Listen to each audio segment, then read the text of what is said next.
And here, there were two problems that really came in as far as the acquirer was concerned. Now, the acquirer was again a US company with most of the operations actually in India, also had operations in a few other countries.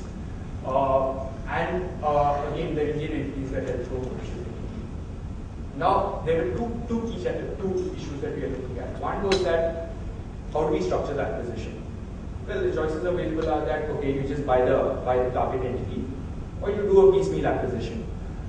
Doing a piecemeal acquisition, the problem is that the moment the money flow, the moment, let's say the Cayman company sells the operating companies and the Indian company, you end up with a tax consequence as far as the shareholders of the Cayman entity are concerned, because there has to be upstreaming of the monies back to the shareholders.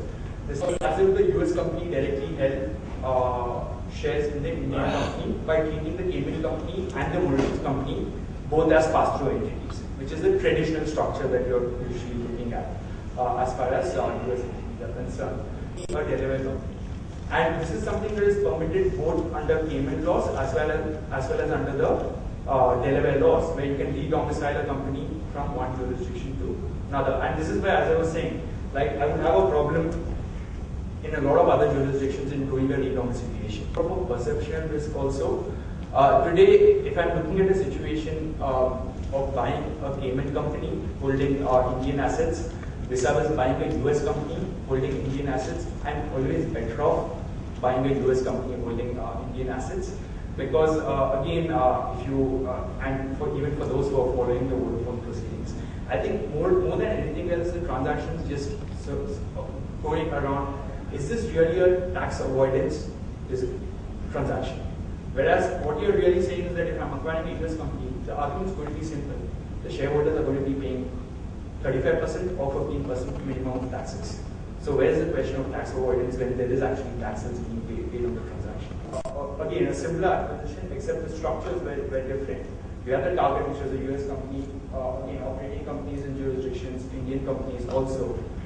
The acquirer, on the other hand, the acquirer had a US company, and the US company held a lot of other operating companies. So the cash flow was sort of spread across all the operating companies which were below the US company.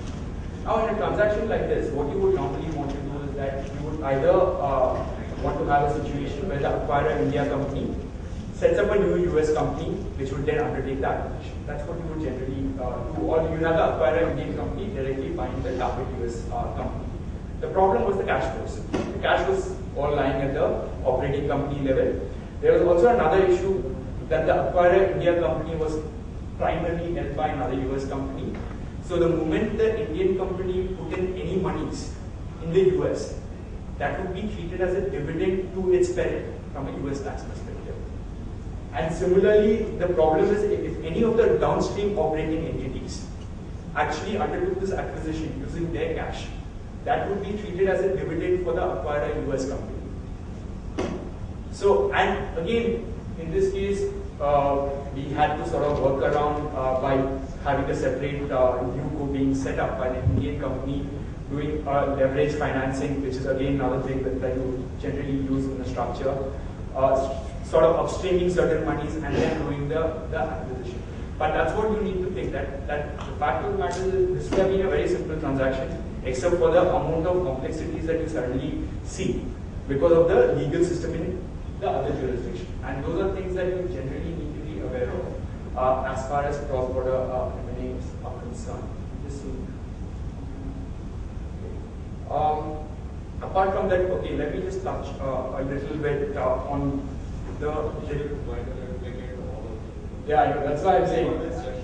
That's why I said, okay, let me just wind up a bit on the direct taxes code. I'll just take a minute and I will just wind it up. Indirect transfer of assets, you now have a specific provision in the direct taxes code which talks about more than 50% of the assets being in India. Offshore leverage transactions, this is actually going to be a bit problematic. The way the provisions actually read is that even if I borrow overseas for an acquisition in India, technically the interest on the bond can actually be taxed in India. The general anti-avoidance rules, well, pretty much the way the legislation reads, tax authorities can do anything in respect of any transaction. So not even going into that. Control foreign corporation rules. This is something that will pretty much impact any of the overseas operations or any of the overseas acquisitions, especially on the use of SPVs. And it's actually going to be quite tricky once the CFC rules do come into place. So, okay, and I think with that I will just wind that up.